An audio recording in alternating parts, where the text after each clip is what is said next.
The first film I worked on this term was Unexpected, which was a 2-minute short which focused on film language, which we made about a man going for a job interview and being shushed by his interviewer, not understanding why until it's revealed they're in a library. My role within this film was editor, but I went along to the shoot day to get a better understanding of how they wanted it to be put together with the help of my director. When it came to preparing for my role, I'd actually just started watching The Office US, so subconsciously I think I took in that comedic style of editing and applied it to how I had previously learned to edit, but also when I edited I had 2 days to do it in, so I'm not sure whether it was that or it was just the sheer determination to finish the edit quickly that gave me the style it had. While editing, I did some research into how to do specific things within Premiere, but other than that, I applied the knowledge I already had to edit the film. The editing process itself was very straightforward, as it wasn't on multiple sets and we ended up shooting chronologically, so that during the edit, all the clips corresponded with how the film was meant to flow, without the use of a clapperboard. However, when it came to editing, our sound had some difficulty as we were filming in a busy library, and whenever one of our actors would shush, someone else in the library would shush. Shush 2, take 1. Okay, and action.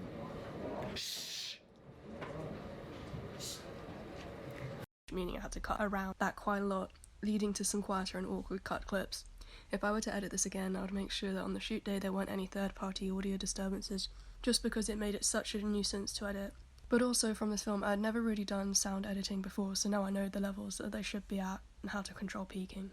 Health and safety wise, there weren't really any risks aside from on the shoot day we had trailing cables for the microphone which we had to keep under control.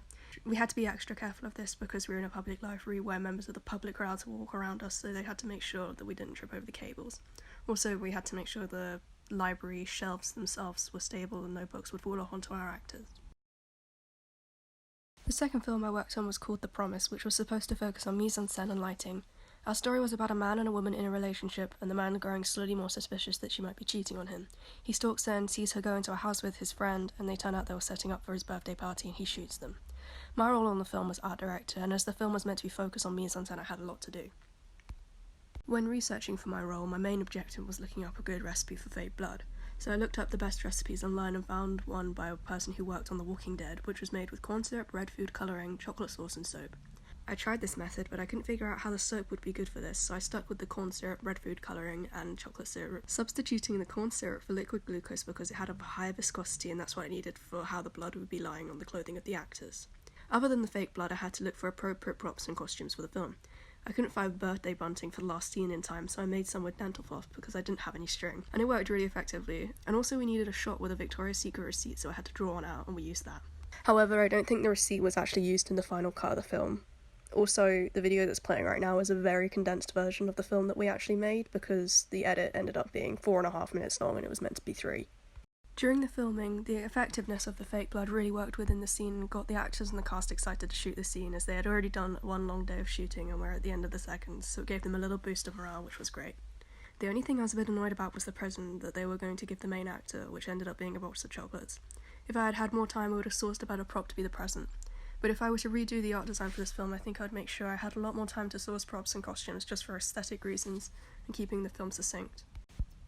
Health and safety wise, I had to make sure the actors who had fake blood on them weren't allergic to any of the ingredients, but also had to make sure nobody tripped over or stepped into the fake blood bowl. Also, lastly, one huge health and safety risk we had was actually filming outside of the house. We had cables running out from the house and we needed to make sure that cars would understand that there are cables across the road, so we'd quickly run back and forth, trailing the cables behind us. The third film I worked on was called The Plunge, and I directed this short. The film skill we were meant to represent was sound. I didn't write this piece, but the guy who wrote it really helped me to direct it, which was really handy because I hadn't directed before. The film itself was meant to represent the plunge of humanity in clips which sequentially related to each other through sound or editing similarities. Overall, the team we had for the shoot was brilliant in that nobody had really done the role they were assigned before, and we each collaboratively helped each other to understand what we were meant to be doing.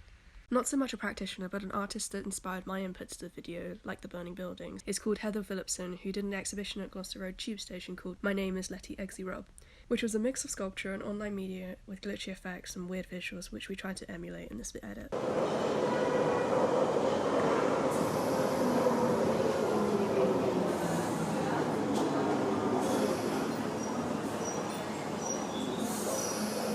Our team worked really well to get the shots we needed, like the car scene and the shoot with the priest, which we went back to throughout. The only slight issue was the costume of the priest, which was a bit amateur, only because we couldn't source a quality one in time. If we were to go back and do this again, I would most likely focus on upping the production value, making the buildings exactly like I wanted them to be, making sure the lighting is right for all the separate shoots we did, as there were some points in the final piece where the feathers falling on the screen and the hands begging, where the colour grading didn't quite fit the background. When it came to the health and safety for the shoot, we had to make sure the car scene was in a safe environment where there weren't going to be any people walking in front of the car while it was going down the road, so we shot those scenes in the back of an industrial park. Also, with the burning of the paper buildings, we had a fire blanket on tap so we could quickly cover the flame if it got out of control.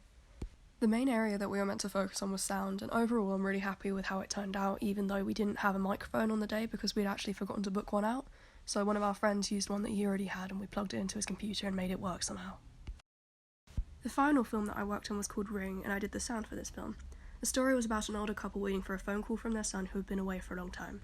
We only had a minute's time limit for this film, so we went on a simple story which could resolve quickly. I hadn't done sound properly to the full extent that I did on this shoot before, so I looked up different types of sound equipment and how to use them. We had also done a sound-centric workshop in class, so I understood how to use the sound device itself and program it so it's on the right settings. The workshop really helped in the long run because we had a lot of issues with the microphone, where someone before me using it had only been recording on one track, but I figured out how to record on both tracks before the shoot started. Overall, the shoot went pretty well and we finished ahead of time. However, a big area of criticism did come down to the sound, where a lot of people thought that the sound had been recorded from the camera, even though it wasn't, and I'd used a shotgun microphone for the whole shoot. I don't know if it was perhaps because I did record it wrong, or maybe the computer it was edited on compressed it too much, but I'd know for next time how to properly record the sound. There were also some sounds added in the edit. When we were filming, we had the TV in the background on silent, so we took the video it's from on YouTube and quietly edited it in the background. We also took time to record extra sounds such as coffee stands on the table and sitting down noises if they hadn't recorded properly in the wide shot, but we ended up never needing them. The point of this film was mainly to focus on post-production work, which we didn't really end up doing in the end, so I guess that kind of fails us on that half. But overall, I feel like we produced a piece of work that is suitable for the assignment. For health and safety, I had to make sure I didn't trip up our actress when she walked into shot at the beginning with the microphone cord, or I didn't hit her on the head with the boom mic. But also we had to make sure the cat that lived in the house that we were shooting in didn't get in the way or chew any cables, so we kept him locked away to make sure he didn't.